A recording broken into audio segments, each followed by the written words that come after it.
En Radio Mambí, La Grande, noticias y más. Información, invitados, análisis, opinión, entrevistas y la participación de nuestra audiencia. Noticias y más. Con Lourdes Subieta. Ya 5 de agosto, esto increíble, así vamos avanzando en el año, así mismo Cristian me dice agosto, y 5 de agosto. Bueno, esta mañana estuvo por aquí el gobernador de la Florida, el gobernador estuvo esta mañana, grupo de congresistas republicanos encabezados por el líder de ese partido en la Cámara Baja, Kevin McCarthy, pidieron hoy al presidente Joe Biden que se ponga del lado de la causa de la libertad y tome acciones concretas a favor de la oposición en Cuba. ¿Dónde está el presidente, la líder del Congreso, refiriéndose a Nancy Pelosi? Se preguntó McCarthy durante un encuentro con la prensa celebrado en el Museo de la Brigada 2506 en Hialeah Gardens. Bueno, allí mismo el gobernador de la Florida dijo que las manifestaciones en la isla, que merecieron una dura respuesta del gobierno, del régimen cubano, han creado un momento único para sacar al régimen de La Habana, causante de décadas de miseria y represión, dijo el gobernador, y lograr de paso un efecto favorable en el hemisferio occidental. Se cae Cuba y ahí va para abajo inmediatamente el régimen de Venezuela, el de Nicaragua, y bueno, se acaba esa influencia diabólica del cártel de La Habana en la región, ¿no? Bueno, por otro lado, María Elvira Salazar, la congresista y periodista María Elvira Salazar, dijo, la paciencia se nos está acabando. Y ella señaló que son reiterados los pedidos hechos al presidente Biden sobre un liderazgo claro ante Cuba, así como en lo inmediato proveer de internet a la isla, ¿verdad? Para que los manifestantes puedan volver a salir a las calles a protestar si así lo desean, porque además recuerden que registrar en video o en fotografía todas esas protestas quedan además como evidencia para futuros juicios en todo lo que tiene que ver con responsabilidades por azotar a la población, por torturar, por reprimir, por dispararle a la población, etcétera. Prácticas habituales del cártel de La Habana con el pueblo. Y entonces, bueno, hace falta el tema de la internet. Por ahí creo que tengo un paquetico, un reportaje de Reini Anciani, porque esta rueda de prensa ocurrió esta mañana, pero ayer a las 6 de la tarde hubo un encuentro de la comunidad exiliada cubana con estos mismos líderes, pero esto ocurrió en el Versalles. Y Reini nos contaba qué fue lo que pasó así. Ya hemos visto cómo cada vez llegan más personas, influencers y miembros del exilio cubano acá al restaurante Versalles que van a estar participando en este encuentro con líderes políticos. Se espera que venga el influencer Alex Otaola, que es uno de los convocantes, los Peachy Boys, Chucho del Chucho y también otros miembros de la comunidad cubana que van a estar llevando a cabo una discusión de cómo poder llegar a una salida a la situación en Cuba. Sabemos que el líder de la minoría republicana de la Cámara de Representantes, Kevin McCarthy, va a estar acá con otros congresistas y ya como pueden ver hay convocatoria de personas, también hay una tarima en la parte final del estacionamiento en donde se espera que posterior a esta reunión a puerta cerrada vayan a dirigirse hacia la comunidad. Vamos a escuchar a uno de los influencers que va a participar de primera mano, Eliezer Ávila. Traigo concretamente un proyecto barato, sencillo, que en 24 horas, si hay voluntad política de hacerlo, puede dotar de conexión a internet sin censura a miles de cubanos, sobre todo en la capital de Cuba. Entonces, lo que ven... Bueno, la policía de Miami también anunció que por este evento, esta actividad, van a hacer cierres en las avenidas 35, 36 y también en la 36 Court, que está entre la calle 7 y la calle 8, aquí en la pequeña Habana. Ahorita en las imágenes de Randy García pueden ver la tarima y cómo ya algunas personas se están adelantando hacia la tarima para esperar que termine la reunión a puerta cerrada y puedan escuchar el mensaje. Aquí nos vamos a mantener y a las 11 les tendremos un reportaje completo. Bueno, eso fue ayer, amigos oyentes, mientras estábamos esperando a que sucediera este evento. No sé si tenemos después no le tenemos que estar, ok, no pasa nada. Lo que fue ese encuentro allí, ¿no? Estuvieron los congresistas, estuvo el señor McClatchy, que esta mañana se reunía en esta, McCarthy, que estuvo esta mañana reunido también allí en la Brigada 2506. Pero mientras todo esto está pasando aquí, se busca hacer presión sobre el tema, en Cuba, el tema cubano. Mis queridos amigos oyentes, la pandemia no perdona, no está perdonando en Cuba. Cuba está al límite por el COVID y hay hoteles que se están convirtiendo en hospitales, ¿no? El foco del rebrote del coronavirus en Cuba se trasladó el miércoles a la provincia central de Ciego de Ávila, que registró la mayor cantidad de contagios por habitantes y obligó a convertir un hotel en un hospital pediátrico. A su vez, el régimen informó que se reportan 98 fallecidos en un día en todo el país. Es la cifra de decesos más alta desde que se detectaron los primeros casos en marzo del 2020, ¿no? Lógicamente, estas son cifras que ofrece el cartel de La Habana. Entonces, es muy difícil poder creer en realidad si son verdaderas, falsas o manipuladas, ¿no? Pero el hecho es, queridos amigos oyentes, que efectivamente el COVID está, digamos, acechando duramente y conocemos casos de personas que trabajan con nosotros, etcétera, cuyos familiares están en Cuba, en distintos puntos de la geografía nacional que están graves, gravísimos, en estos pseudo hospitales cubacastristas, donde efectivamente pues no hay ni una sábana para colocarle a un colchón y que un paciente pueda allí de alguna manera recibir algún tipo de tratamiento. Pero bueno, tengo un reportaje precisamente que nos cuenta, recuerden que todos estos reportajes de las agencias de noticias del mundo hay que agarrarlos con pinza porque ellos también se sacan sus datos de esas cifras oficiales, ¿no? Vamos a escuchar ese reportaje que nos cuenta cómo Cuba sufre su peor momento de la pandemia. Cuba sufre su récord de fallecimientos por COVID-19 en un día, 98 pacientes.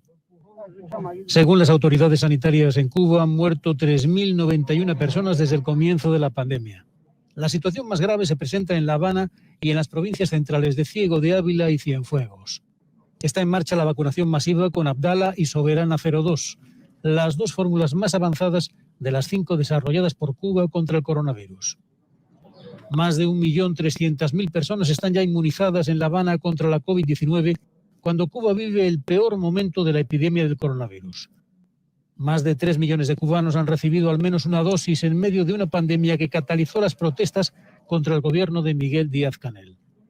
La tasa de incidencia de Cuba, con una población de 11.200.000 habitantes, es de 1.141 infecciones por 100.000 habitantes. Cuba no ha comprado vacunas en el mercado internacional. Tampoco ha querido integrarse en el mecanismo COVAX de la Organización Mundial de la Salud, creado para que los países de ingresos medios y bajos accedan a los fármacos. Bien, mientras tanto aquí en la Florida, aquí en el sur de la Florida también, tenemos una situación complicada con el COVID. La Florida reportó más de 20.000 nuevos casos de COVID, es la segunda cifra más elevada en un solo día desde que comenzó la pandemia el año pasado, mientras que el estado sigue registrando un récord de hospitalizaciones por cuarto día consecutivo. El número de casos notificados a los CDC el miércoles fue solo 1.550 menos que el récord de casos en un solo día en la Florida el 31 de julio. La Florida reportó un récord de 21.683. De esta manera, pues, amigos oyentes, tenemos que los hospitales del sur de la Florida han comenzado a posponer las cirugías electivas ante este aumento de pacientes con coronavirus. En el condado de Broward han tomado medidas importantes. El sistema de salud Memorial en ese condado anunció que suspendió esas cirugías electivas en los 5 hospitales que tienen ese condado a partir del próximo 9 de agosto para conservar recursos críticos para la atención de pacientes con COVID-19. Y bien, los médicos epidemiólogos del FIU han dicho que están viendo un incremento en el número de casos y de hospitalizaciones y por eso se toman estas medidas, ¿no? Entre tanto, desde el gobierno federal nos enteramos que confirman que posiblemente van a dar una tercera dosis de la vacuna contra el COVID-19 a personas de riesgo. Así lo aseguró el principal experto en enfermedades infecciosas del país, el doctor Anthony Fauci. Él dijo, es extremadamente importante para nosotros avanzar para darles a esos individuos sus refuerzos y ahora estamos trabajando en eso. Es decir, en pocas palabras, Estados Unidos ya está trabajando para ofrecer lo más rápido posible inyecciones de refuerzo contra el COVID-19 a los norteamericanos con sistemas inmunológicos comprometidos a medida pues que estos casos de coronavirus siguen aumentando.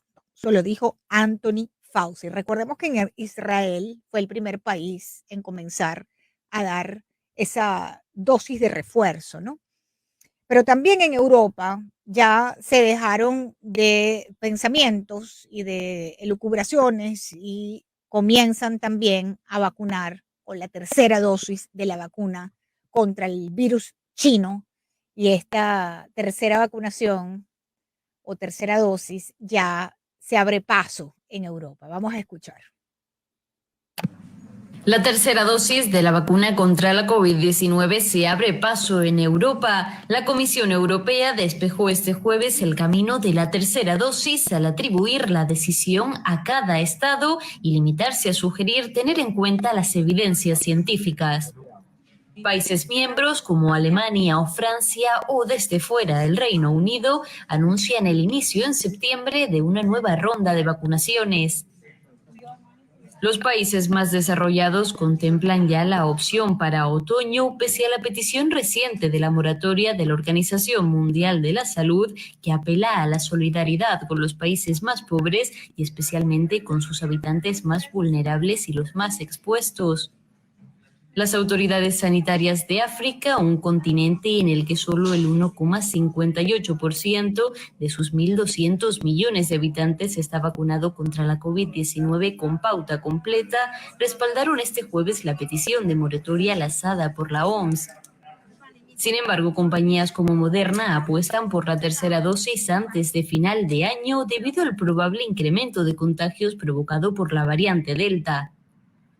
Fuera de Europa, Israel es uno de los países que más ha avanzado en este camino, al que parece que pronto se sumarán Francia o Alemania. El país israelí comenzó a mediados de julio a administrar una tercera dosis a adultos inmunodeprimidos. Muy bien, 4:20 de la tarde. Una noticia que nos crea pues muchísimo sinsabor. En Minnesota un hombre fue acusado de cortarle la cabeza a su novia y la novia era una inmigrante ilegal de Cuba, amigos oyentes. Un hombre de Minnesota ha sido encausado por decapitar a su novia, una joven inmigrante ilegal cubana. Así lo confirman las autoridades hoy. Y el nombre del sujeto es Alexis Saborit Viltres y recibió cargos de asesinato en segundo grado después de decapitar a su novia de nombre América Mafalda Taller y botar su cuerpo en una intersección en Shakopee, además de testigos, ¿no? Frente de testigos. Y bueno, los testigos dicen que vieron como un carro se detuvo cerca de esa intersección y lanzó un objeto fuera de la puerta del pasajero y el objeto resultó ser el cuerpo de esta cubana, joven cubana que estaba de manera ilegal aquí en los Estados Unidos y que este criminal que encara ahora cargos por homicidio en segundo grado decapitó allí en Minnesota, amigos oyentes. Bueno, 4:22 de la tarde. Tengo por aquí también, adicionalmente, porque el éxito, ¿no?, entre comillas, de estos gobiernos socialistas en América Latina, en Argentina con el tema del COVID. Les estoy haciendo un resumen rápido, amigos oyentes, de lo que está pasando con el virus chino. En la Argentina han decidido mezclar vacunas para completar las inmunizaciones contra el COVID-19. Así lo dijo la ministra de Salud en la Argentina. No en vano vienen todos los días cientos de argentinos a vacunarse aquí, por cierto, en el sur de la Florida, donde tenemos una comunidad amplia y queridísima de argentinos. Pero bueno, vamos a escuchar por qué en la Argentina van a combinar la vacuna rusa con AstraZeneca y Moderna. Es un coctelito que le van a poner ahora a los argentinos. Vamos a escuchar. Argentina anunció el miércoles que comenzará a combinar vacunas para completar las segundas dosis en la población que ya recibió una primera inmunización con la vacuna rusa Sputnik V. También siguiendo la evidencia que ha publicado el Reino Unido, la vacuna de Astra con la vacuna Moderna es una posibilidad importante para poder agilizar y acelerar las segundas dosis. La Sputnik V fue la primera vacuna contra el COVID-19 en llegar a Argentina en diciembre de 2020 y luego a una decena más de países en América Latina, pero 8 meses después las segundas dosis son escasas. A diferencia de las demás vacunas de 2 dosis, la Sputnik V es la única con el enfoque de refuerzo heterogéneo, ya que utiliza el serotipo 26 de adenovirus humano como primer componente y el serotipo 5 como segundo componente. Eso impide que el primer y segundo componente sean intercambiables y limita la capacidad de los gobiernos para decidir cómo aplicar las dosis disponibles. Ante el riesgo potencial que genera la variante Delta, que aún no es predominante en Argentina, el gobierno busca llegar a fin de agosto con al menos 60% de la población mayor de 50 años con el esquema de vacunación completo. Las autoridades de salud destacaron que la decisión de combinar vacunas es voluntaria. Estamos en condiciones de avanzar en el país, en las 24 jurisdicciones, para intercambiar diferentes vacunas, empezando, mientras sigamos construyendo evidencia con este estudio, por la posibilidad de intercambiar la vacuna Sputnik V con Moderna y con AstraZeneca. Son los que, digamos, tenemos información de seguridad e inmunogenicidad, tanto local como de otros países. Hasta el miércoles, 56% de la población recibió al menos la primera dosis, de las cuales 16% tienen el esquema completo de vacunación. Argentina, de 45 millones de habitantes, cuenta hasta ahora con unas 35,5 millones de dosis de Sputnik V, Sinopharm y AstraZeneca, además de 3,5 millones de Moderna llegadas hace 15 días, con las que empezó a vacunar a adolescentes con comorbilidades. El país también comenzará a fabricar el segundo componente de Sputnik V a través del laboratorio privado Richmond, que recibió autorización del Fondo Ruso de Inversiones Directas esta semana, luego de superar una prueba de control de calidad. Bien, y Brasil superó los 20 millones de contagios. España donó más de 100,000 dosis de AstraZeneca a Perú, donde también tienen una situación difícil con el coronavirus. Chile se prepara para aplicar una tercera dosis contra el COVID-19. Amigos oyentes, la tercera dosis viene y viene con todo. Viene la tercera dosis. Y bueno, mis queridos amigos oyentes, esa es la realidad que nos está tocando vivir con respecto a este virus escapado. Definitivamente todo apunta a que fue eso lo que ocurrió, un virus que se escapó del laboratorio de Wuhan en China, el virus chino. Bueno, voy a hacer una breve pausa porque al regreso, por cierto, cuidado con esto que les voy a contar, la administración Biden ya va a pedir que cualquiera que venga para los Estados Unidos tiene que demostrar que está vacunado. El gobierno de Estados Unidos ya planea requerir la vacuna contra el COVID a los visitantes extranjeros. Eso ya también lo están anunciando y eso ya también viene en camino. Bueno, amigos oyentes, escuchen esto, que esto sí que es atómico. Escuchen esto, voy a tener un abogado al regreso para que me explique cómo se come esto. El gobierno de México ha demandado una inédita demanda millonaria contra fabricantes de armas de Estados Unidos por abastecer a criminales. Ahora resulta, según esta demanda de México, que los responsables de que los criminales mexicanos estén armados es de los fabricantes de armas. Escuchen lo que le estoy diciendo. Esta es una demanda que señala que México además buscará compensación, que podría alcanzar los 10.000 millones de dólares, pues alegan que las unidades de Smith & Wesson, Barrett, Colt, Glock, Storm, Ruger y otras sabían que sus prácticas comerciales generaban daño a México. Una demanda. Vamos a hacer una pausa. 4:28. Al regreso vengo con un abogado y ustedes van a escuchar de la propia voz del gobierno mexicano los detalles de esta demanda, que son cuando menos desquiciados, diría yo la palabra. Desquiciados, injustos. Ya venimos.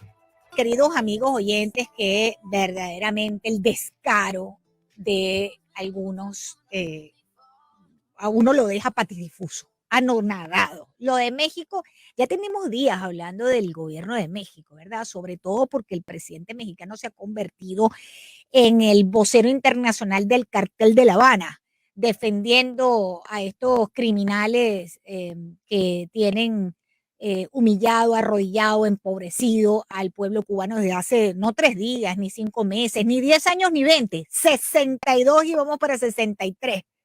Pero de eso no dice nada el presidente López Obrador, él no dice ni pío, él está del lado de la dictadura, claramente está del lado de la dictadura, y haciendo además presión al gobierno norteamericano de la administración del presidente Joe Biden para que levante el embargo, para que facilite las remesas, pero de libertad, nada, ni pío. De derechos humanos, mucho menos, ahí no hay pío. Pero encima tienen ¿cómo se puede decir, Cristian?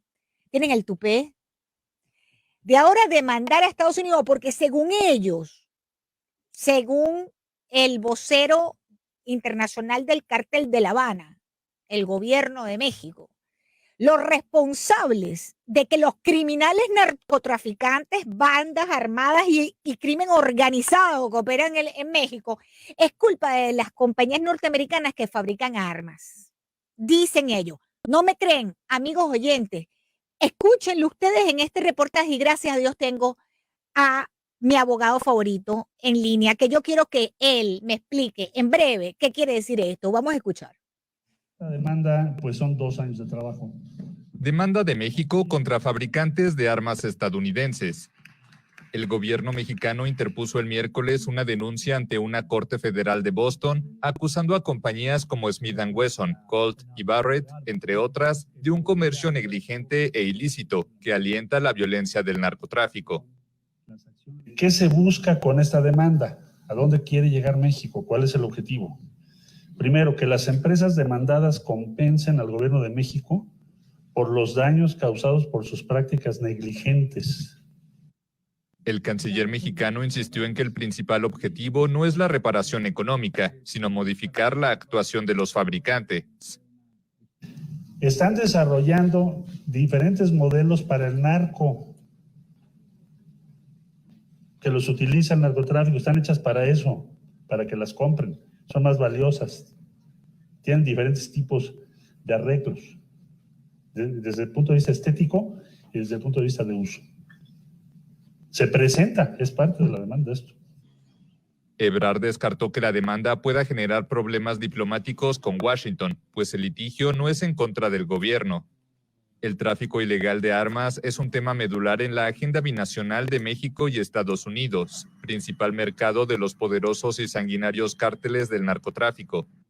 Más de 17,000 asesinatos cometidos en 2019 involucraron el uso de armas traficadas ilícitamente desde el país vecino, según datos del gobierno mexicano.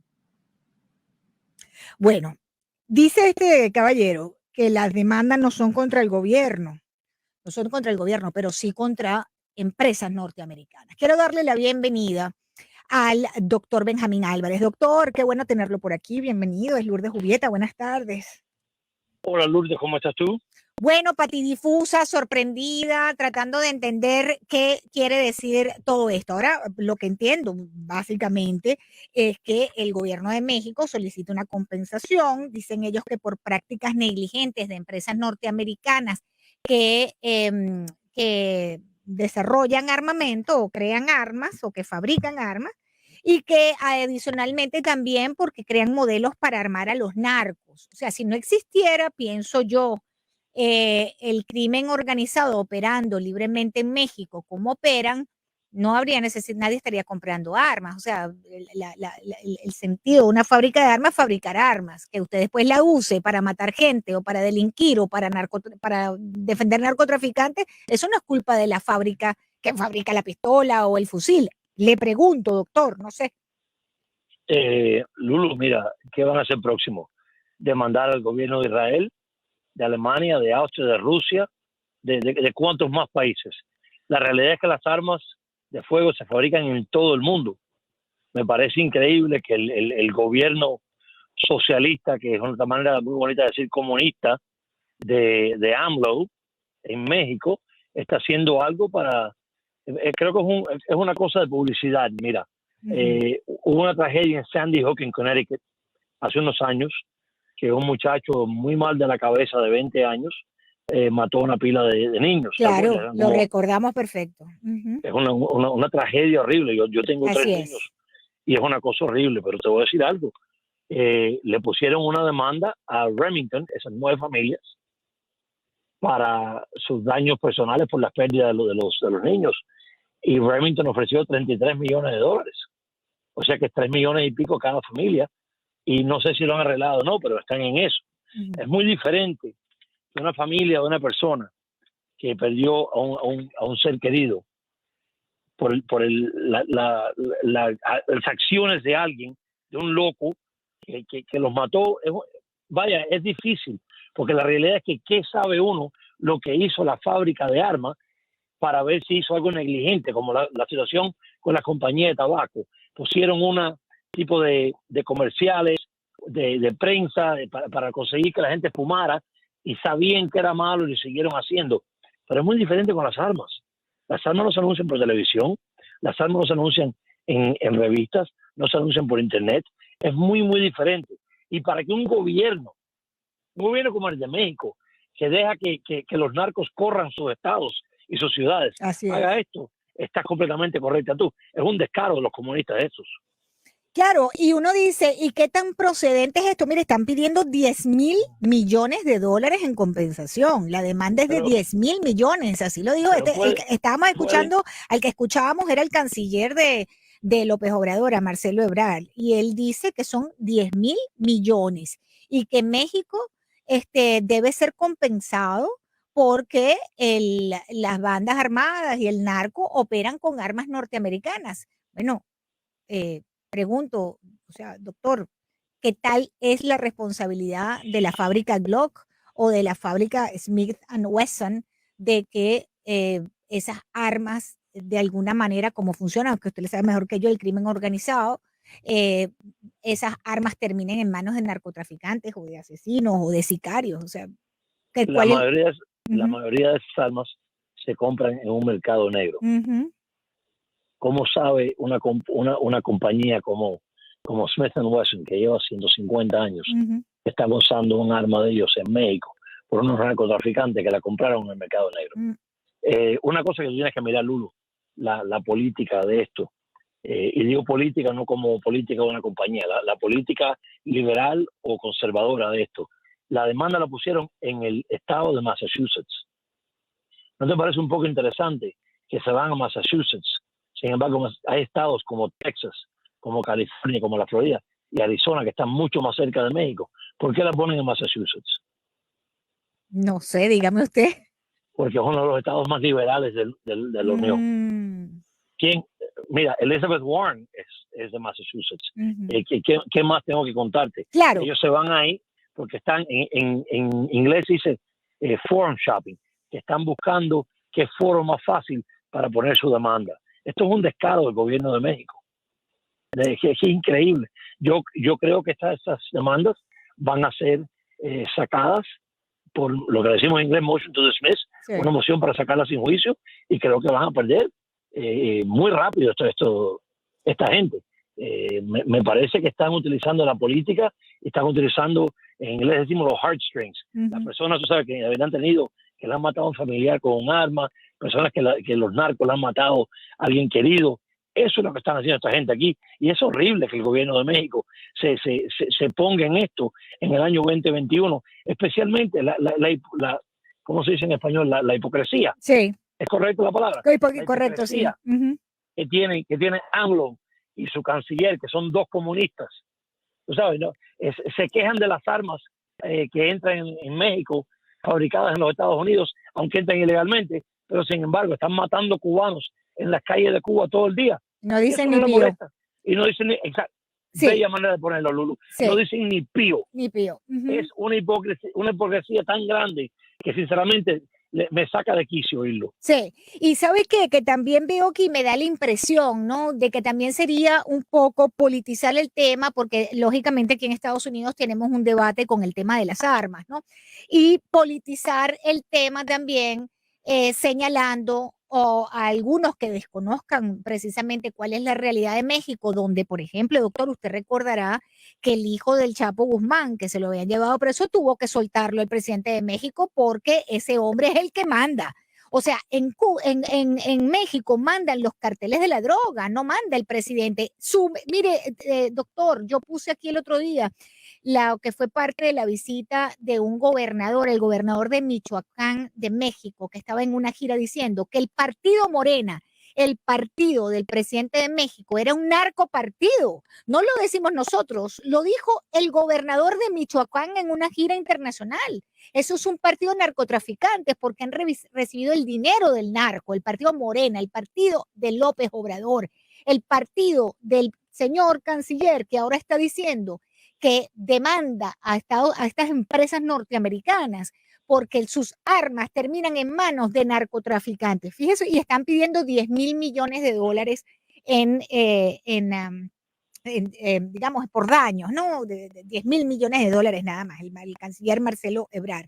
Pero adicionalmente a esto, doctor, el tema de la politización del tema, perdón, el tema de la politización de las armas, ¿no? Yo creo que a mí me parece pues lamentable que se utilicen estas cosas como herramientas políticas, un tema tan delicado como las armas, que además para los norteamericanos es como hasta un punto de honor, ¿no? Aquí el tema de las armas es un tema muy delicado porque estás protegido, además, el tema de la posesión de... Lulu, ¿qué es lo primero que hacen los comunistas cuando llegan al poder? ¿No quitártelas? Porque se las quitaron a mis abuelos en Cuba. Ah, totalmente, así es. Así es. Okay, y te digo que obviamente lo que está haciendo López Obrador es la hipocresía es tan grande. Gente que sabe lo que está pasando. Lo que dice esto es un partido controlado por los narcos completamente. Y ahora el hombre tiene el coraje, por no usar esta palabra. Sí. Porque no quiero ser feo en la radio, claro. Una dama como usted. Claro. Tiene el coraje para poner esta demanda. Es horrible. Y se va a Massachusetts. ¿Por qué no la pone en la Florida? O en Texas, en Arizona. La frontera más grande de México con los Estados Unidos es con Texas. Ponla en Texas. Claro, dijo Ebrard que él no buscó la asesoría del gobierno de Estados Unidos antes de interponerle denuncia y solo informó a la embajada estadounidense en el país que presentaría la demanda. Ahora, ¿qué posibilidades tienen de que algo como esto proceda en las cortes, en primer lugar? Y en segundo lugar, también del lado de las empresas de armas, ellos tienen sus equipos de abogados que los van a defender, evidentemente, ¿no? Absolutamente, se van a defender y creo que van a ganar y van a ganar relativamente rápido. Y si yo fuera representando una de esas compañías, yo estuviera poniendo una moción bajo el reglamento 11 de las leyes federales que dice que si no solamente si ganas que vas a ir sobre la compañía o la entidad, en este caso el gobierno de México, por tus costos de abogados y todos los daños y prejuicios, pero también contra los abogados que están poniendo esta demanda a favor de AMLO, del comunista presidente de México. La demanda, amigos oyentes, para que se queden más locos todavía, dice que el objetivo es poner fin a los daños masivos. Escuche, doctor, daños masivos que causan los acusados al facilitar activamente, los acusados son las empresas de armas en Estados Unidos, las empresas de armas al facilitar activamente el tráfico ilegal de sus armas a los carteles de la droga. Eso es una situación muy peligrosa porque ellos están dando a entender aquí que las fábricas de armas son cómplices del tráfico de armas, doctor, cómplices de los carteles de la droga para facilitarles armas. Esto es muy delicado, esa acusación. ¿Qué van a hacer próximo? ¿Ponerle una demanda a Duque? Porque la cocaína salió de Colombia y llegó a México y después la llevaron para aquí, para los Estados Unidos. Sí. Piénsalo. Sí. Es una ridiculez lo que están haciendo. Especialmente la cara dura de AMLO. Ese hombre es comunista controlado por los narcos. Y está poniendo esta demanda quejándose de que las armas ilegales que compran los narcos, estas compañías americanas deben de tener algún tipo de responsabilidad por la gente por los daños que le causa al Estado de México. La Fundación Nacional del Tiro Deportivo, no la Nacional del Rifle, sino la del Tiro Deportivo, rechazó que la industria realice prácticas comerciales negligentes, como dice México. Las acusaciones no tienen fundamento. El gobierno mexicano es responsable por el crimen rampante y la corrupción en su frontera, no las compañías que fabrican armas en los Estados Unidos. Absolutamente. Si los más corruptos de todos son los policías mexicanos. De paso. Ay, doctor. ¿Es verdad? Estamos hablando con el doctor Benjamín Álvarez. Le venden las armas largas a los narcos que le da el gobierno. Las armas las compra el gobierno, se las da a la policía local se los vende a los narcos, se meten la plata en el bolsillo. Ella le quiere poner una demanda a la compañía que la fabricó, que se la vendió el gobierno. Por favor, cada duda tiene el AMLO ese, el comunista ese. Esto no prospera, doctor, entonces en las cortes. Esto se queda aquí. Ojalá, que espero que sí. Bueno, le agradezco mucho, doctor, como siempre, que le quito todo su tiempo para conversar estos temas que nos dejan a todos sorprendidos y que uno dice, ya vayamos a buscar un abogado a ver que nos trate de entender cómo es posible. Siempre es un placer hablar contigo y con tus oyentes, y cuando quieras estoy disponible. Gracias, doctor. Igualmente, doctor, igual los oyentes de Radio Mambí, muchísimas gracias por acompañarme. Una feliz tarde para usted. Gracias a usted, igual. Gracias. 4:50, pero voy a atenderlos a ustedes porque tengo las líneas full, porque de verdad que esta información de México demandando a los fabricantes de armas en Estados Unidos por comercio negligente e ilícito, básicamente, es lo que han dicho. No solamente sorprende, sino como dice el doctor Benjamín Álvarez, pareciera una ridiculez, ¿no? Pareciera una demanda, además una demanda civil, ¿no? Inédita, por supuesto. Interpuesta en una corte federal en Massachusetts, y allí acusan a estas unidades de Smith & Wesson, de Glock, Ruger, de prácticas negligentes. 4:51. Déjame atender a los oyentes a ver qué piensan de esto antes de irme al corte, porque me tengo que ir a un corte en breve. Mis queridos amigos oyentes, déjenme atenderlos. Buenas tardes, ¿con quién hablo? Buenas tardes. Adelante, señor, buenas tardes, dígame. Sí. Bueno, ¿quién no va a pensar que López Obrador siempre, desde que él quería coger, ya muchos pensábamos que López Obrador se iba a ir por ese rumbo del comunismo? López Obrador es un comunista de antaño.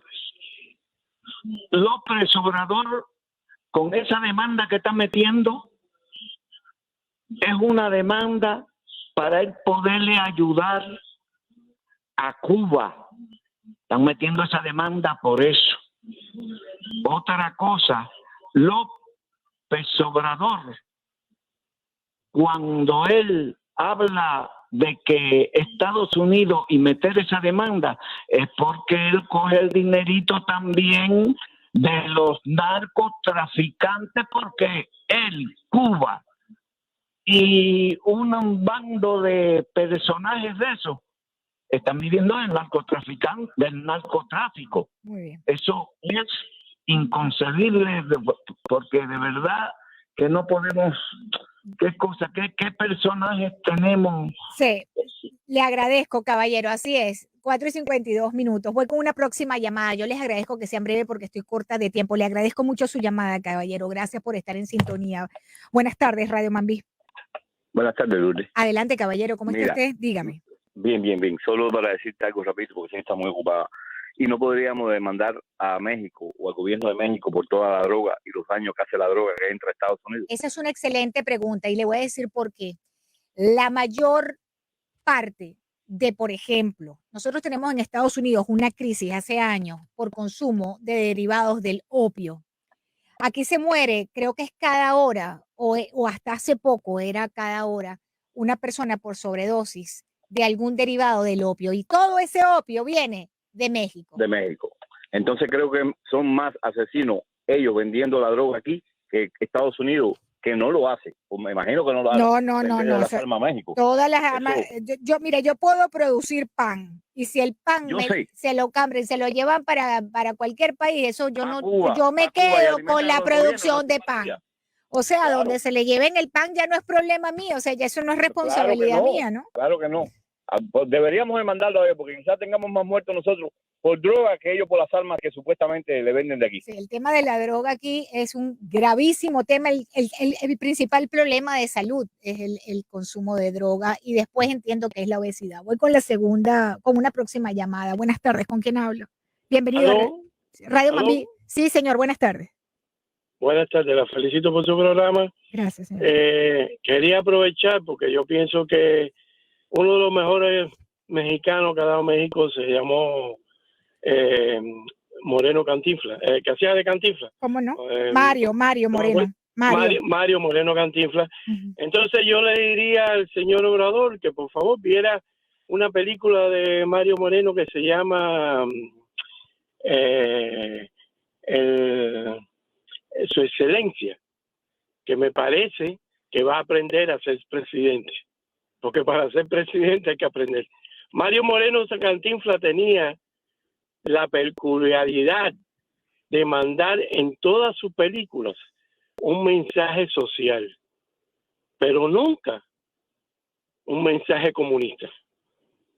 Y en esa película, Su Excelencia, le vendría de lo mejor a este señor verla para que aprendiera cómo se es verdaderamente un buen presidente.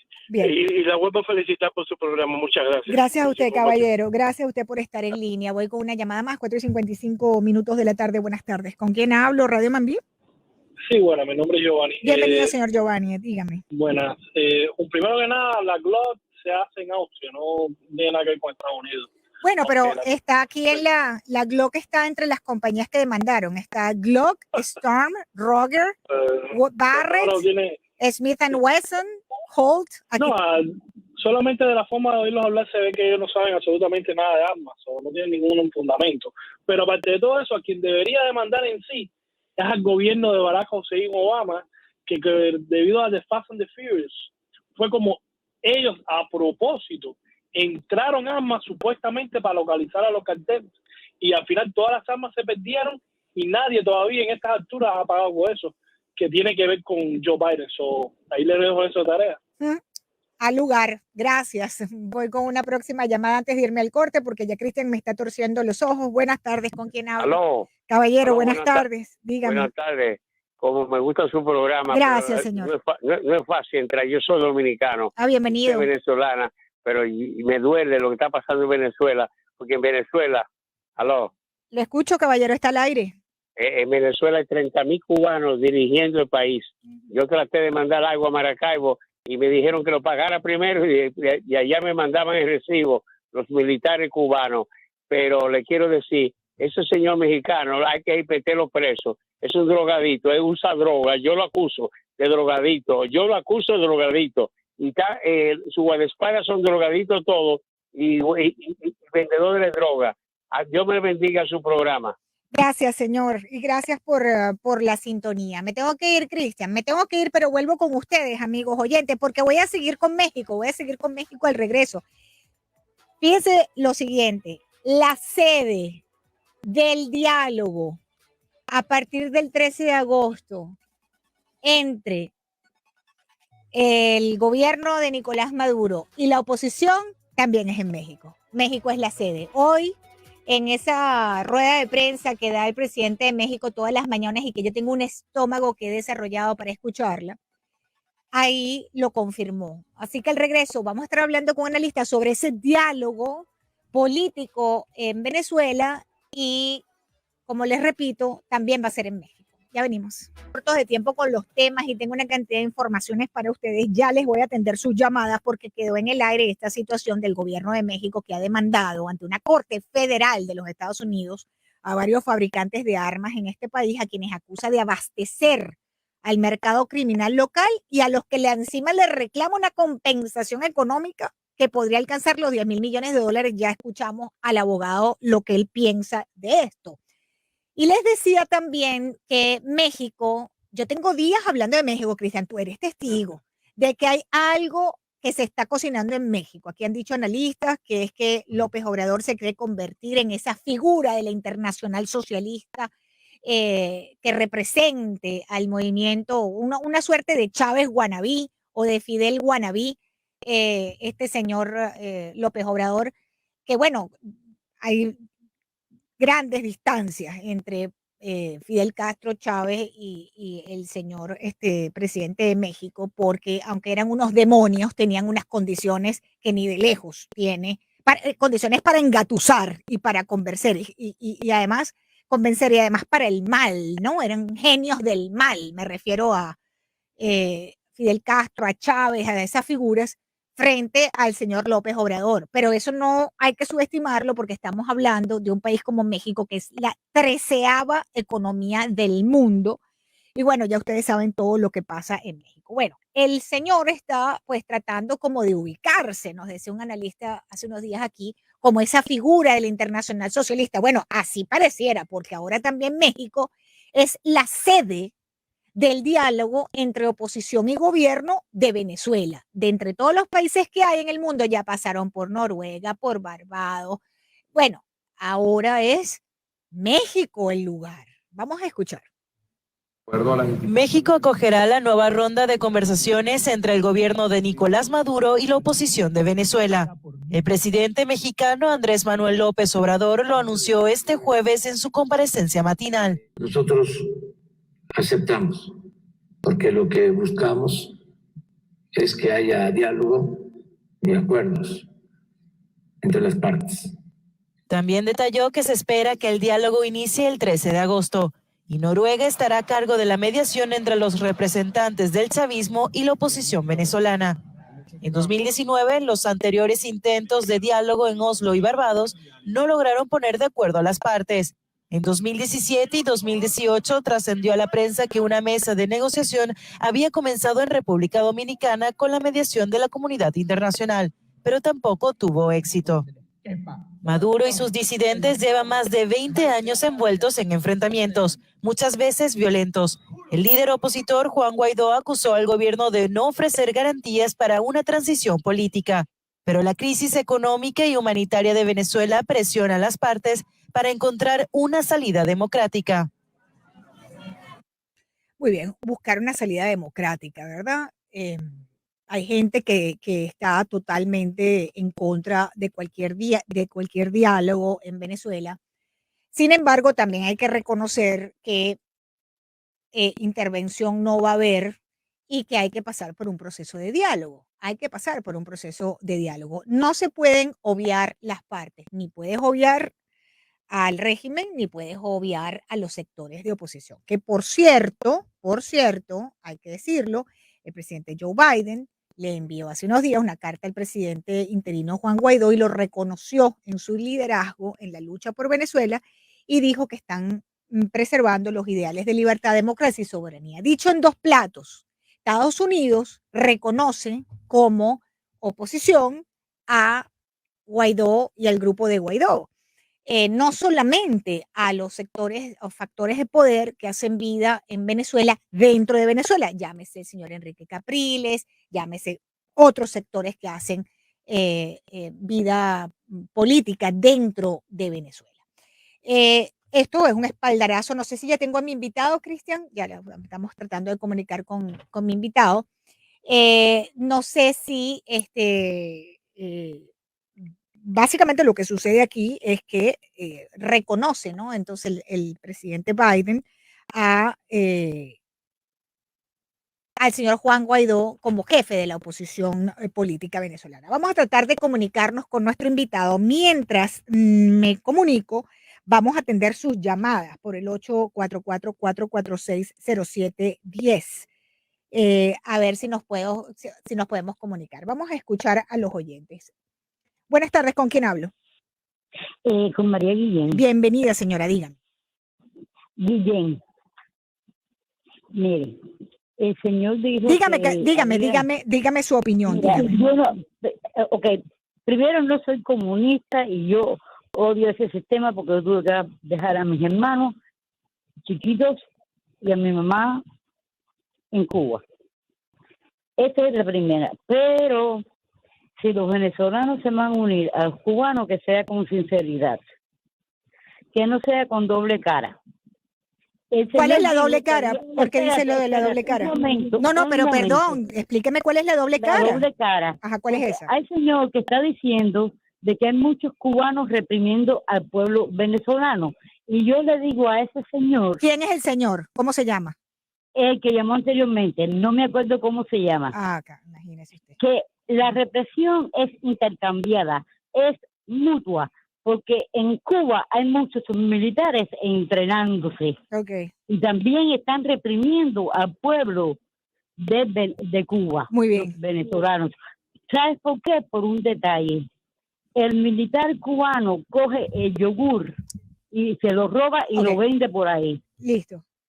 Gracias, señora, por su llamada. Tengo a mi invitado en línea. Les decía, queridos amigos oyentes, gracias por su llamada. Permanezcan en las líneas, ya los voy a atender. Pero voy a recuperar lo que les estaba diciendo. Avanza entonces en México a un tema de político importante. Lo confirmaba el presidente mexicano, que va a albergar ese diálogo entre oposición y el régimen de Venezuela. Adicionalmente, les decía que efectivamente el presidente Joe Biden reconoce como oposición es al grupo que representa el presidente interino Juan Guaidó y que es reconocido por más de 50 países. Eso no desmerita ni saca de la ecuación a otros sectores políticos que operan en Venezuela, como el señor Enrique Capriles, los seguidores del señor Enrique Capriles y otros sectores que están haciendo y que están aspirando a cargos públicos en Venezuela, ¿verdad? Vamos a darle la bienvenida a José Vicente Carrasquero. José Vicente Carrasquero no solamente es analista político, ¿no? Muy reconocido, sino es profesor de ciencias políticas, es consultor en opinión pública y de campañas electorales. Bienvenido, doctor Carrasquero, qué bueno tenerlo en el programa. Es Lourdes, buenas tardes. Lourdes, buenas tardes, muchas gracias por la invitación. Bueno, estamos todos muy ansiosos de conocer su opinión sobre este encuentro de diálogo que se va a dar en México y que se esperan acuerdos, ¿verdad? Yo creo que es justo decir que Venezuela está viviendo su peor momento y que cualquier avance hacia espacios democráticos son bien recibidos, ¿verdad? Digo, en virtud del bien de la mayoría, pero no sé cómo usted lo ve. Dígame qué piensa usted de estos diálogos, por favor. Bueno, Lourdes, lo primero que hay que decir es que cualquier intento de resolver la situación venezolana no se puede dejar pasar. Si lo que está ahorita es en la posibilidad de un diálogo, hay que ir a ese diálogo, hay que ir con la moral alta, hay que ir con deseos de salir con algo de ese proceso de diálogo. No se puede ir derrotado, no se puede ir dividido, no se puede ir ya cantando lo que supuestamente van a ser las conclusiones de un proceso que no es como los procesos anteriores. No es como los procesos anteriores porque en los procesos anteriores había sanciones, no había sanciones sobre Venezuela que tenían el efecto que están teniendo en este momento. La situación económica de Venezuela no era tan crítica como es de crítica en este momento. Los problemas que habían en Venezuela no son de tal magnitud, tan graves como los que hay en este momento, y si hay alguien que está buscando salir de esta situación es precisamente Nicolás Maduro, y si está yendo a este proceso de diálogo, uno debe pensar que él está dispuesto a entregar algo. Ahora, del otro lado de la oposición no están todavía muy, ¿cómo se dice?, contentos con lo que se ha conseguido a través de un Consejo Nacional Electoral que es distinto a los Consejos Nacionales Electorales anteriores, pero que todavía no se parece a lo que dice la Constitución. No están muy contentos con que haya presos políticos, no están muy contentos que haya una persecución permanente, que no haya libertad de expresión. todo este tipo de cosas son las que están sobre la mesa y que son las que buscan de alguna forma ser planteadas en este proceso de negociación. Por cierto, algunos medios dicen que va a haber una firma de un memorándum de entendimiento. Yo creo que es bueno, Lourdes, explicarle a quienes nos escuchan que un memorándum de entendimiento no es un acuerdo. Es un acuerdo sobre qué vamos a discutir, pero no es obligante para las partes. Ahí no hay ya conclusiones sobre acuerdos tales, sino, mira, vamos a discutir sobre esto, esto y esto, y bueno, eso es lo que vamos a discutir. Es como una especie de agenda de qué se va a tratar el proceso que tenemos por delante. Siendo así, entonces uno tiene que decir que esto es un evento al que lo menos que podemos hacer es prestarle atención, darle confianza en la medida en que podemos salir de ese evento con más de lo que estamos esperando. ¿Y por qué se dice esto? Bueno, porque este evento, para llegar a este evento, ha habido reuniones desde el año pasado, que han sido no exactamente públicas, pero que se ha filtrado, que existen acercamientos, que se sabe quiénes son los que se reúnen, que eso ha venido siendo motorizado por Noruega, y que estas cosas van de alguna manera acercando posiciones para llegar finalmente a sentarse en una mesa en un país que se puede considerar lo suficientemente potable para los dos grupos. Correcto. Potable quiere decir que no es que sea neutral, porque el presidente de México no es neutral con respecto a Venezuela, pero es lo suficientemente potable como para que la oposición diga, bueno, está bien, yo voy y me siento en México a hablar sobre la situación venezolana. Y cuando hablamos de la posición, ¿de quiénes estamos hablando? Porque fíjese, el gobierno de Maduro no reconocía a Guaidó, decía, ya yo tengo rato hablando con la oposición, pero se refería a otros sectores de oposición que no incluían a Guaidó, pero el presidente Biden dijo que su hombre es Guaidó, pues, que eso es lo que hay, y que es que esa es la persona con la que hay que entenderse, en pocas palabras. Entonces, finalmente... Básicamente la oposición de Maduro es Timoteo Zambrano, Exacto. Este señor Brito, que más bien uno como analista político los calificaría como la Secretaría de Oposición del Partido Socialista Unido de Venezuela. No, pero negociar o dialogar con ellos no le va a levantar las sanciones, que es precisamente lo que quiere Maduro. Maduro va movido por las sanciones, y si no está Guaidó, no hay vida ahí, pues. Claro, bueno, y eso ha sido una cuestión fundamental. Desde un principio Maduro sabe que Guaidó va a estar en la mesa. Si no está Guaidó, están los representantes de Guaidó. Exacto. Pero es una cuestión que está más que clara. O sea, es una cuestión...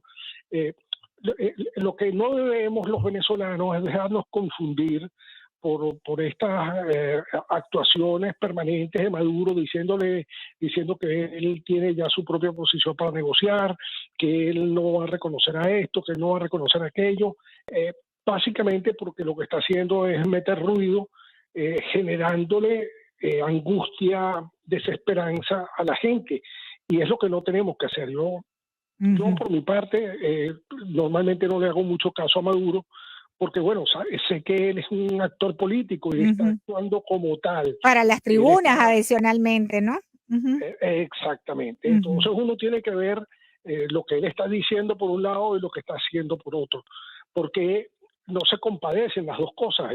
Si yo acepto ir a una negociación en México, no puedo estar hablando de la forma que estoy hablando. Claro. Y él habla de esa forma, primero para hacerle sentir a los pocos seguidores que le quedan que él tiene el control de la situación, y segundo, para generar desesperanza en la gente, para que no haya nada que esperar, y que lamentablemente eso es amplificado por sectores de la oposición que tienen una actitud bastante negativa frente a un proceso que no conocen, que están juzgando según resultados a priori.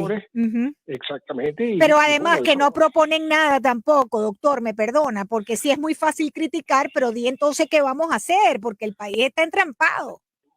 Bueno, tú oyes, si tú los oyes, ellos tienen una propuesta, ¿no? La propuesta es... De la invasión que no va a llegar. Exactamente. Eso no existe. Algunos dicen que van a formar sus propias milicias. Bueno, está bien, usted está en su derecho. Yo no sé dónde las va a formar, porque si tú pones a formar una milicia en Estados Unidos vas a ir preso. Así es. No, y en cualquier parte, en cualquier país civilizado. Ahora, doctor, una pregunta. ¿Cuánto pueden durar estas reuniones y estos diálogos? Porque en noviembre van para elecciones. Bueno, eso es una presión que hay sobre el asunto. Hay que recordar que el proceso de inscripción de candidaturas es en el mes de agosto, creo que empieza el lunes y va casi hasta la última semana de agosto. Y entonces supuestamente el proceso de negociación comenzaría el 13 de agosto y tendría que haber ahí una especie de acuerdo previo. ¿Alrededor de qué giraría ese acuerdo? Bueno, muchas de las cosas que está buscando la oposición, de alguna manera el gobierno las ha concedido.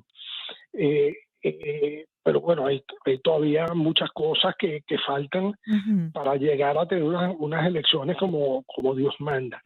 Y esto, cuando uno dice que el gobierno ha concedido, entonces uno lo que está es recordando el carácter dictatorial, autoritario de Nicolás Maduro, porque en un país democrático donde funcionara el Estado de Derecho, donde la institucionalidad no dependiera, como depende en Venezuela, del Partido Socialista Unido de Venezuela, no habría necesidad de estas negociaciones.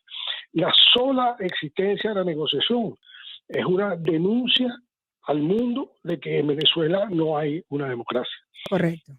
Ahora, hablábamos al comienzo de un memorándum de entendimiento, es decir, una suerte de agenda para ese diálogo que se va a comenzar en México. ¿Conocemos algunos de cuáles serían esos puntos de ese memorándum, doctor? Más o menos sabríamos. Uno debe esperar que lo que está sobre la mesa es lo que ya hemos venido mencionando durante la conversación. Condiciones para elecciones, una agenda electoral que incluya las elecciones presidenciales y la elección de una nueva Asamblea Nacional. Eso es lo máximo que busca la oposición. Las condiciones, ¿no? Y las condiciones. Y las condiciones, por supuesto. Y del lado de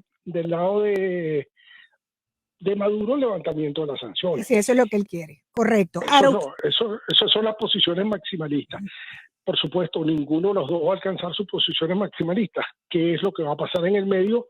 Que sea lo suficientemente atractivo para la oposición para movilizarse de nuevo alrededor de una alternativa a la que esta vez sí le vean posibilidades de éxito. ¿Usted cree que la Unión Europea sí acepte finalmente ser observador? Mira, el problema de la observación en Venezuela, y yo no he oído a nadie decirlo, ¿no? Y eso me preocupa, es que la observación en Venezuela no está prevista en la legislación. Por el contrario, lo que está previsto en la legislación es algo que ellos llaman acompañamiento, porque según quienes redactaron esas leyes en ese momento, la observación es un asunto imperialista, ¿no? Entonces lo que hay es un acompañamiento. El acompañamiento es, bueno, ve para que veas donde yo te voy a llevar y lo que tú tienes que ver. Y eso no es una observación. La observación es una cuestión mucho más compleja.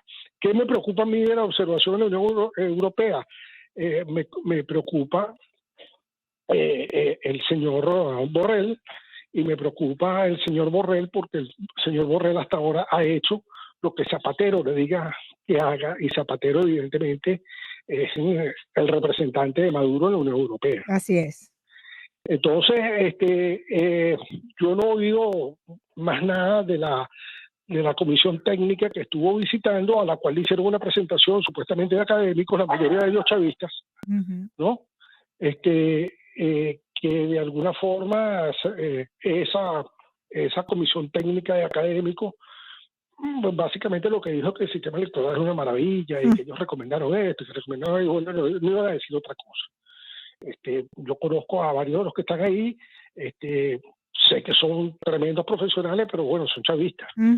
Y eso evidentemente pone en tela de juicio lo que ellos estén diciendo con respecto al asunto, ¿no? Yo creo que la parte que hay que ver de la observación es la parte política que te estaba antes mencionando, y es que si verdaderamente va a haber una observación y no un acompañamiento. El ministro de Relaciones Exteriores de Maduro el otro día utilizó la palabra observación, pero también sabemos que él no hay que creerle mucho. Claro. Porque ellos una cosa es lo que venden y otra cosa es lo que terminan haciendo. De hecho, muchos de los que han ido a procesos electorales anteriores, sobre todo amigos de Maduro, dicen, yo estuve de observador. Eso no es verdad, porque el título que hay en la legislación venezolana es acompañante, y el alcance de ese acompañamiento es mucho menor que el acompañamiento que las acciones de un observador. Estamos conversando con José Vicente Carrasquero, doctor, analista político. Déjame hacerle una pregunta. Hemos tenido, lo hablábamos también al comienzo, varios escenarios de diálogo en Barbados, en Noruega. ¿Cuál es la diferencia con este proceso de diálogo en México? No, yo creo que esencialmente la diferencia es que ya Maduro está sintiendo muy fuerte la presión, una presión que le impide gobernar, porque tú no gobiernas cuando la isla de Margarita pasa 36 horas sin electricidad. Tú no gobiernas cuando la electricidad se te va en el área metropolitana de Caracas y te cuesta un mundo devolverle la electricidad a la gente. Tú no gobiernas cuando no hay agua, no gobiernas cuando la gente no consigue gasolina.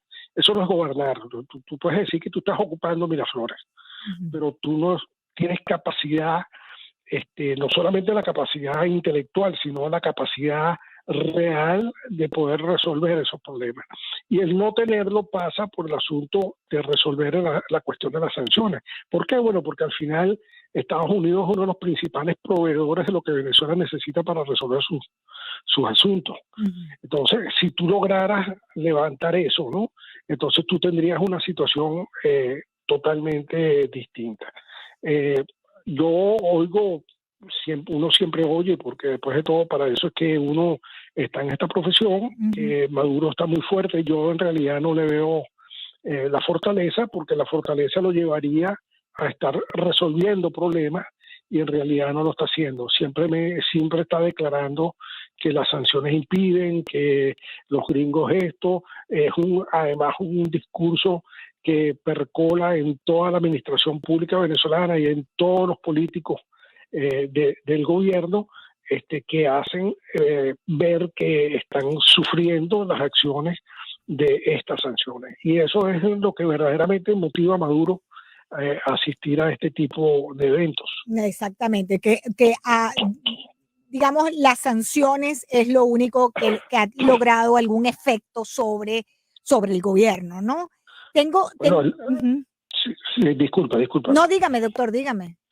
No, que te iba a decir que tan ha logrado efectos que él ha aceptado, tiene varias veces diciendo que hay negociación, que la negociación viene. Él fue el primero que dijo que iba a ser en México, inclusive soltó una fecha por ahí que el 13 de agosto. Bueno, vamos a ver si las cosas van caminando como él dice, pero evidentemente si algo puede uno notar de esto es que Maduro está interesado en que ese proceso de diálogo se dé, por lo menos para empezar, aunque sea para dejar en la mesa a la gente de la oposición diciendo que ellos no son demócratas y que él sí es demócrata y este tipo de cosas. Ahora fíjese, todo esto, amigos oyentes, en medio de una situación económica terrible, el salario, más o menos, doctor, usted me corrija, para decir que una persona gana menos que el sueldo mínimo, se habla de $1 y pico, según la Organización Mundial del Trabajo, $1 y pico al día, ¿no? Bueno, en Venezuela $1.90. $1.90 al día, ¿verdad? Bueno, en Venezuela el salario mínimo es menos, o sea, ya con lo que pasó hoy estamos hablando de que es mucho menos de $1, ¿no? Pero al mes. Y la Organización Mundial del Trabajo $1.90 al día. Entonces, pero yo quiero que escuchen brevemente, doctor, este reportaje. Amigos oyentes, Venezuela elimina 6 ceros a la moneda. Escuchen esto. El gobierno venezolano ha anunciado este viernes una nueva reconversión monetaria, la tercera en este siglo, que entrará en vigor el próximo 1 de octubre y que eliminará 6 ceros al actual bolívar soberano para alumbrar el bolívar digital. Es decir, todo importe monetario y todo aquello expresado en moneda nacional se dividirá entre 1 millón. En el año 2007, Venezuela vivió un primer proceso de reconversión al eliminar 3 ceros a la moneda que se transformó en el bolívar fuerte. En 2018 hubo otro proceso que terminó con el nacimiento del actual bolívar soberano, que eliminó otros 8 ceros a la moneda. El comunicado del Banco Central de Venezuela señala que este cambio de escala monetaria se apoya en la profundización y desarrollo de la economía digital en Venezuela, y lo considera como un hito histórico necesario en un momento en que el país comienza el camino de la recuperación económica. A pesar de ello, tendrá una moneda de 1 bolívar y billetes de 5, 10, 20, 50 y 100 bolívares, todos ellos con el rostro del Libertador, que fue reconstruido en 2012 en el adverso, y una alusión a la batalla de Carabobo, clave en la independencia, en el reverso. Debido a la devaluación del actual bolívar soberano, los billetes habían desaparecido casi en su totalidad, ya que el de mayor denominación, el de 1 millón de bolívares, valía cerca de 25 centavos de dólar. Debido a ello, Venezuela vive un proceso de dolarización transaccional, por lo que la divisa estadounidense es la mayoritaria a la hora de hacer pagos con dinero de efectivo. En caso de querer pagar en bolívares, la mayoría de los pagos se hacían con tarjeta o con transferencias automáticas a través de una plataforma llamada Pago Móvil, que se enfrentaba además al problema del mal servicio de Internet en el país. Bueno, un infierno verdaderamente, pero estaba sumando ceros, doctor, y veo que desde que llegó el chavismo le han quitado 17 ceros a la moneda, doctor. Sí, esto ha sido una cuestión verdaderamente dramática, ¿no? Que habla de la hiperinflación y para la cual se están preparando, porque una cuestión que llama la atención de algunos economistas que he visto el día de hoy es que la moneda más pequeña es el bolívar. Es decir, no hay fracciones como antes, no existe ni el medio, ni el realito, ni nada de eso. Nada, exactamente. Y eso ya de suyo es inflacionario, pues, ¿no? Lo otro que va a ser inflacionario es el hecho de lo que lo llaman bolívar digital, porque eso quiere decir que ya tú no vas a necesitar imprimir dinero en billetes, sino que tú simplemente decretas que tu masa monetaria sube en tanto. Después de todo puede circular digitalmente, no hay mayor problema. Y cuando uno habla digital es a través de las tarjetas de débito, amigos oyentes, porque los cajeros automáticos ya nada de eso funciona, porque no hay papel, no hay papel moneda, todo es transacciones digitales. Exacto, y lo otro que hay que decir es que en Venezuela, según reportajes que sueltan por ahí, solamente el 5% de los cajeros automáticos están funcionando. Claro, porque ¿cómo lo respaldas? ¿Cómo respaldas ¿cómo respaldas esa transacción económica en billete? ¿Quién te la recibe? ¿Cómo? ¿Dónde? Exacto. No existe. Entonces, en todo caso, lo que estamos enfrente a una nueva reconversión monetaria sin que haya una medida. La medida más importante ha sido permitir la circulación del dólar. Porque permitir la circulación del dólar de alguna forma ha contenido el crecimiento inflacionario. La inflación todavía está ahí, pero no está creciendo a la misma velocidad que antes. Bueno, básicamente porque los precios en dólares no pueden subir tan rápido como subían en bolívares. Entonces, es lo único que puede hacer que este nuevo cono monetario dure un poco más. Evidentemente no está garantizado, pero es simplemente una nueva acción cosmética del régimen. Eso no va a activar ningún motor económico, eso no va a hacer ninguna cuestión. Lo que sí es cierto es que en Venezuela hay un movimiento económico que se está dando en la medida en que los privados han ido retomando posiciones en la economía. Y ese es el poco, ¿cómo se llama? Oxígeno. El poco oxígeno que en este momento tiene la economía venezolana. Pero aún así, según unas estadísticas que presentó el otro día el doctor Jesús Cacique, el Producto Interno Bruto venezolano per cápita es inferior al de Haití. Claro. O sea que lograron lo imposible, hacer que Venezuela fuese más pobre que el país más pobre de De todas la las región. Américas. Es así. Exacto. Es así.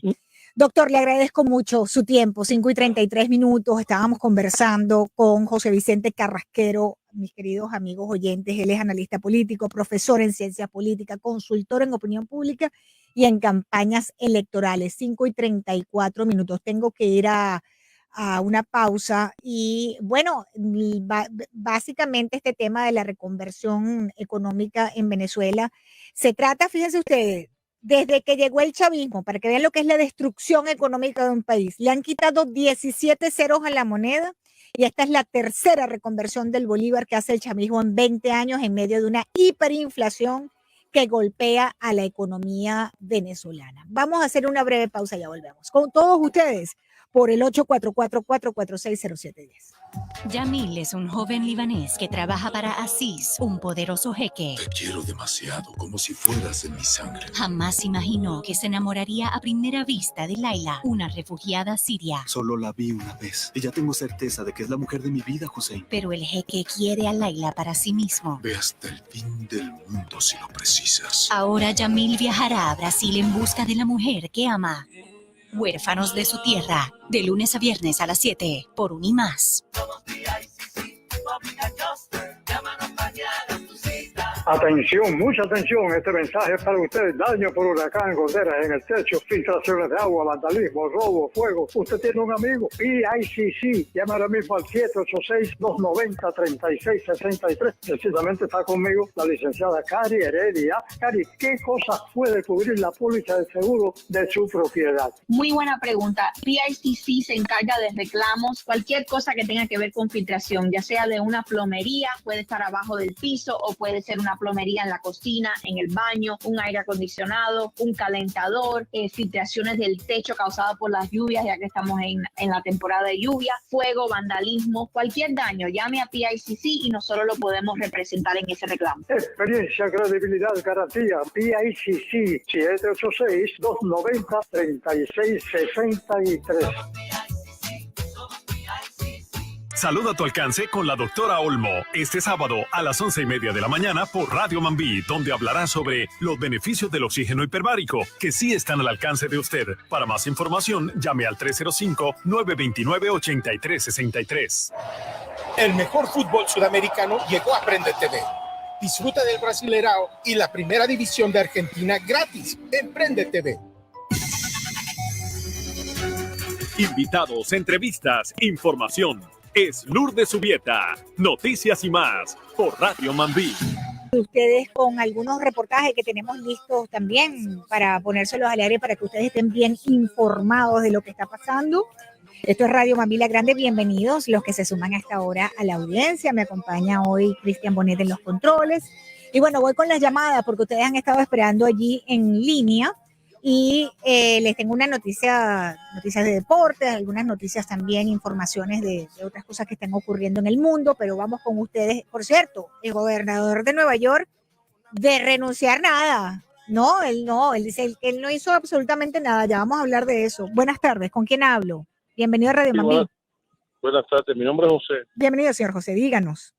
Mire, de todas maneras, bueno, usted acepta cualquier comentario, pero realmente me da, no sé qué palabra decir, pero bueno, me da tristeza escuchar que todavía haya alguien que tenga alguna esperanza en hacer un diálogo con los delincuentes. O sea, yo no puedo entender que nadie tenga todavía una esperanza de que van a lograr algo o hacer un diálogo con los delincuentes. Una gente que en 20 años ha cogido un país como estaba Venezuela 22. Y lo han puesto en lo que sea, en 22 es lo mismo, y lo han puesto al nivel de Haití. Han hecho no sé cuántas elecciones y todo es un desastre, eso está todo ya manipulado completamente.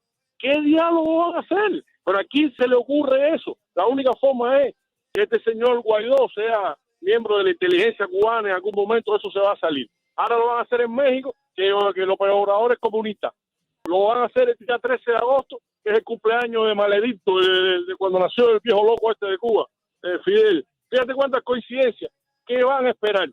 De la única forma que yo puedo entender que usted también apoya el diálogo es porque va a tener trabajo durante 40 o 50 años más reportando de Venezuela, porque va a hacer lo mismo por la eternidad. Muchas gracias por dejarme opinar. Gracias, no, caballero, usted puede opinar lo que usted quiera. Bueno, lo que pasa es que, como decía nuestra analista, es verdad, es una situación de desventaja y es verdad que hay antecedentes de diálogo que no han funcionado, pero ¿qué otra opción hay? Porque criticamos, ¿no?, el tema de los diálogos y de los diálogos, pero ¿qué otra opción hay? ¿Cómo hacemos? ¿Qué más se puede hacer? ¿Qué otra opción hay? No sé si hay otra opción. Y los sectores políticos tienen que hacer política y es dialogar. Y el régimen está yendo porque está sancionado, porque si no, no fuera. Pero las sanciones sí funcionan. Entonces, ¿qué le puedo decir? Yo sé lo que usted dice, pero peor que ir al diálogo, no, peor es ir a las elecciones sin condiciones. Peor es ir a las elecciones.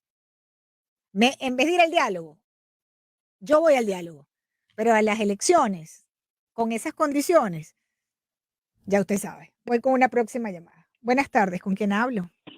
Buenas tardes, señora Lourdes. Bienvenido, señor. ¿Cuál es su nombre? Mi nombre es Luis. Bienvenido, señor Luis. Díganos. Sí, no quiero ser negativo, pero yo escuchaba al doctor hablando, diciendo que en las elecciones, en las, ¿cómo se llama? Perdón, en la, lo que se puede lograr que se hagan unas elecciones nuevas de la nacional para que vayan al Congreso Nacional, ¿no? Pero ya lo ganaron en el 2015 y él lo cerró todo. Maduro le puede dar puede sentarse ahí y darle a ellos la Asamblea Nacional de nuevo, puede darle lo que quiera y después él va para allá y hace lo que le da la gana porque él tiene el poder. La persona, cuando uno va a hacer negociaciones, tiene que ser dos partes que quieran hacer negociaciones. Correcto, cuando una de las estén dos dispuestas a ceder. Sí, cuando una de las dos partes tiene el poder absoluto, entonces ahí no hay negociaciones ninguna. Lo que pasa es que en este caso las sanciones es lo que lo está obligando a ir a un proceso de diálogo para tratar de que le levanten las sanciones. Eso es lo único que ha funcionado. Y el único temor que él tiene, y se ve que yo no soy experto, ¿no? Pero se ve, es no tener dinero para cubrir a los militares. Ese es el miedo de él, porque si no se le reviran. Pero él ha hecho lo mismo que hicieron los cubanos, nos hicieron a nosotros. Ya se han ido 5 millones de Venezuela. Él le dice, ¿no te gusta de Venezuela? Vete. Entonces la gente coge y se van. Lo único que funcionaría, usted estaba diciendo, y con esto termino, que ¿cuál sería la solución? Tristemente no la hay, pero la única que hay es que los 5 millones se hubieran quedado en Venezuela y se hubieran tirado a las calles a ver qué pasa. Bueno. Esa es la única solución, porque a un tirano, ninguna sanción en la historia del mundo ha sacado un tirano. Muchas gracias. Gracias a usted, caballero. Voy con una próxima llamada. Buenas tardes, ¿con quién hablo? Ay, Nieves María. Hola, Nieves María, bienvenida. Encantada, te descubrí hoy casualmente. Sí, ya vas a tenerme a mis hijas ahí oyendo. Muchísimas gracias, Mira, bienvenida. No sé si tú me permitas volver al caso de México porque me dejó adelante. traumatizada. A mí también. Traumatizada. A mí también. Fíjese, no, mire, es el descaro, la corrupción, lo más grande de esos políticos. La prueba está que el pueblo, miren a ese pueblo huyendo en estampida, no sé, en manada, como quieran llamarlo, del hambre que están pasando. Aunque ellos vienen aquí, jamás dicen que es una dictadura. Ellos dicen otras cosas, pero bueno. Pero entonces, Lourdes, el descaro, que a mí, cuando yo no sé si fue este presidente o el otro, pero lo tienen de bandera. Ellos justifican el movimiento de la droga con la cantidad de consumidores que tienen aquí en los Estados Unidos. Sí. Después que los enferman, que les vuelven nada, qué malos son. Pero vamos a usar eso contra ellos. ¿Por qué hay tanta venta de armas? Porque hay muchos narcotraficantes y asesinos en ese país. Vamos a usarle la misma medicina que él usa, con ese descaro, con el dolor que las madres tienen que oír, con el descaro que lo dicen. Hay muchos consumidores, es horrendo. Pues usemos eso mismo con las armas. Sí, se venden armas porque hay muchos narcotraficantes y muchos asesinos en México y ellos los alimentan y los permiten. Lourdes, qué linda, gracias Me encanta tu programa. Gracias. ¿ok? Bienvenida. Gracias y gracias por estar en sintonía. Un gran abrazo para usted. Gracias. Voy Igual. con una próxima llamada. Los oyentes, tenemos la línea full 5:44. Esto es Noticias y Más. Buenas tardes. ¿Con quién hablo? ¿Cómo tú estás, Lourdes, Anicie? Hola, Anicie, ¿cómo estás? Bienvenida. Bueno, ¿Cómo gracias, cómo mi amor. sigues? ¿Todo bien? Ay, gracias. Bueno, Lizeth, mi hija está en casa. Ay, qué bueno. Y echando para adelante. Me Esa no hay alegro. quien la tumbe. Tremenda abogada, imagínate. Me alegro. Tremendo programa. Te felicito por el doctor José Vicente Carrasquero. Gracias. Te felicito muchísimo por todo lo que has tenido hasta ahora. Ahora Gracias. voy a hacer el papel de Reme con Minuto. Claro. Contigo. Mira, lo que es Fidel, yo dije hace unos dos, no sé si fue contigo, que yo le pedí perdón al pueblo, a los pueblos, los cuales han sido afectados por el asesino de Fidel, que debe de estar hecho nada, sufriendo en ese eterno infierno donde se merece estar. Él abrió las puertas al comunismo de todo este hemisferio, empezando por Niño Bitongo de Maduro, de Fidel, ¿sabes? El ahijado, el tirafijo del colombiano terrorista líder de las FARC, etcétera. Fidel dijo que iba a doblar las rodillas a los muchachos, a los niños, a las adolescentes de los Estados Unidos. Lo cumplió. Aquí han habido 95,000 muertos en los Estados Unidos de drogas, se dijo hoy. Todo esto es para el poder, para el control, porque es la mala humanidad. Existe la buena humanidad, los de buena voluntad. Nosotros no podemos perder esperanza. Nosotros tenemos que reconocer que y yo quisiera que se enfocara idealmente el problema de Cuba. Indudablemente que están todos los demás países vinculados, Venezuela, etcétera. Pero Cuba, ese es al que tenemos que atacar. Esa es la cabeza. Ese es el problema primordial aquí en los Estados Unidos y ante el mundo, ante los derechos humanos. Abriendo el programa tú con lo que es México, eso es un descarado. Igual que Fidel, todos son los imitadores fanáticos de Fidel.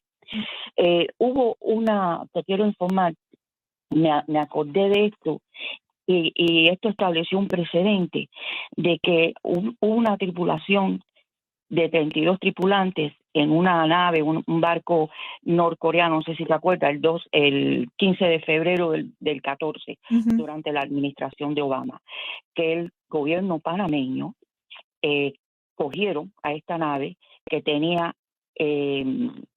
armas que decían ellos que era de la era soviética. Los multaron de 700,000 pesos por las autoridades panameñas del Canal de Panamá.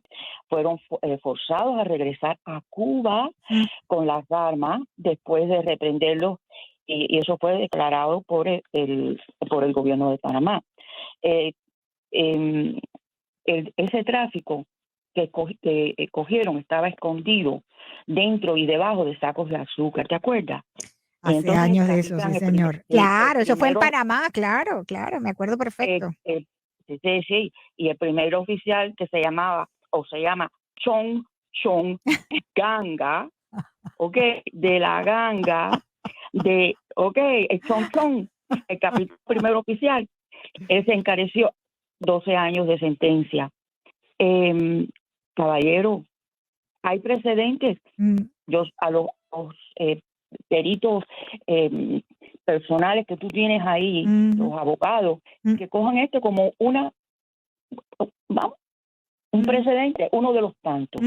Aquí no hay tema. Lo que es México son una partida de descarados que desde lo que es la música cubana, para que ellos pudieran ser artistas, tenían que probarse en Cuba.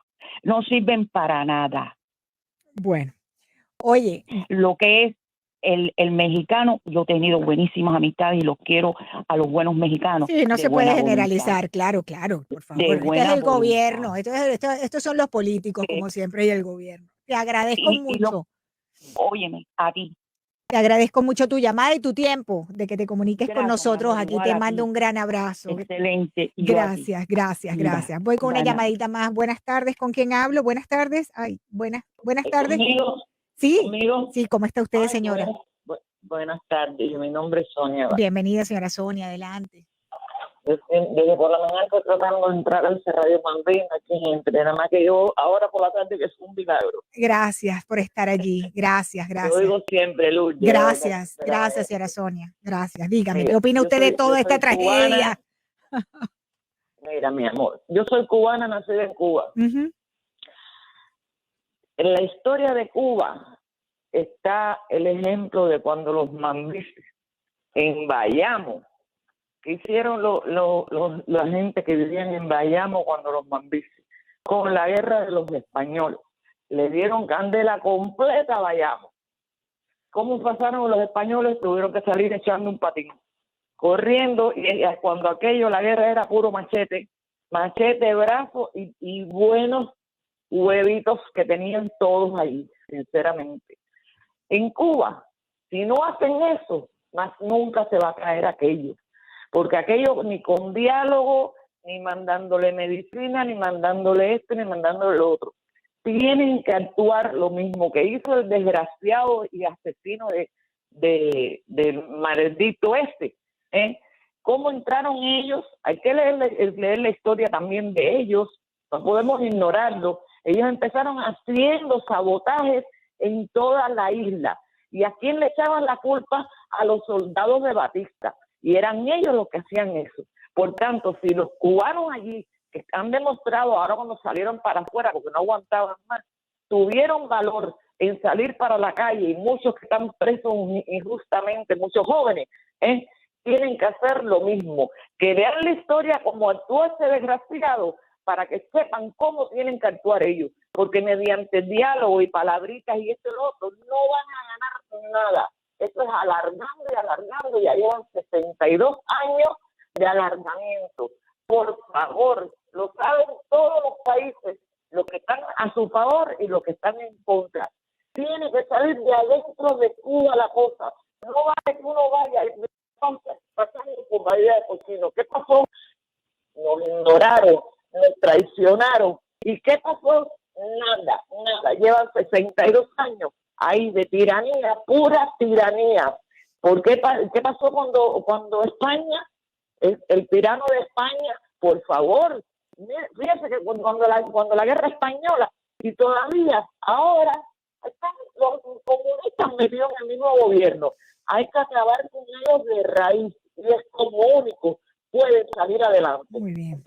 Gracias. Gracias por su llamada. ¿Cuánto tiempo me queda, Cristian? Me quedan 2 minuticos. Vamos a atender una llamada más a los oyentes que están esperando en línea. Hola, Lourdes. Hola, buenas tardes, caballero. Tu fiel oyente, Juan Carlos Hernández. Bienvenido, señor Juan Carlos. Díganos, ya usted es el último porque ya se me acaba el tiempo. Dígame, ¿qué opina usted? Gracias a Dios. Mire, ¿qué vamos a esperar de este señor que le tiró la mano a la madre del Chapo? Y esas imágenes han recorrido el mundo. Y el tiempo dirá, porque Donald Trump, por ejemplo, y le dará la razón a Donald Trump, estas fronteras abiertas con este señor en el poder en México, que está optando hasta por una embajada con Corea del Norte y acercarse a la China y a todos los enemigos nuestros. Eso es un peligro evidente vaya, eso va a ser lo más desastroso de ese hombre ahí en México. Bueno, le agradezco, caballero, su tiempo. 5:53. Ya llegó Omar Moinelo. Mambicero, llegaste, Mambicero. Llegó el Mambicero mayor aquí a Radio Mambí. Bienvenido, Omar. Buenas tardes. Estás al aire, Omar. Tienes que saludar aquí a los oyentes. Tienes que decirles algo. No, déjame quitarme la máscara. Viene enmascarado, para que sepan. Llegó enmascarado, Omar. El llanero solitario. Regresa el llanero solitario con todo, déjame decirte. Venimos todos como llanero sanitario otra vez, porque como pinta esto, yo creo que nos queda nada más que el disfraz de llanero solitario. Gracias, Cristian Bonet, por acompañarme la tarde de hoy. Amigos oyentes, quedan como Omar Moinelo, ya viene con su programa Les deseo a todos una feliz tarde, una feliz noche y mañana viernes nos reencontramos aquí, ustedes y nosotros por La Grande de Miami, por Radio Mambí 710. Feliz noche.